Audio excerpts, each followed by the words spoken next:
கோலி talk Kollywood news. வியக்க வைக்கும் கபாலி வியாபாரம். கலைப்புலி எஸ் தானு தயாரிப்புல பிரம்மாண்டமா தயாராக இருக்கும் கபாலி படம் விரைவில் சென்சார் ஆக இருக்கு. இந்த படத்தோட வியாபாரம் பத்தி நாளுக்கு ஒரு தகவல்கள் வெளியாயிட்டு இருக்கு.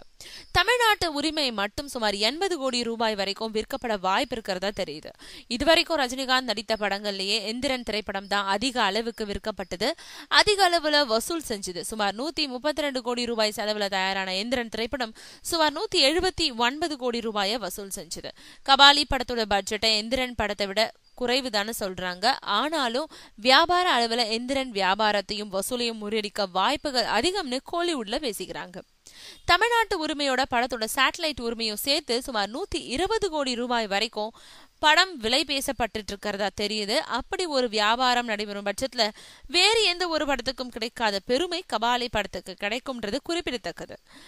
அதுக்கு பின்னாடி பிற மாநில உரிமை, வெளிநாட்டு உரிமைன்னு கபாலி படத்தோட வியாபாரம் மட்டுமே 200 கோடியை தாண்டும்னு சொல்றாங்க.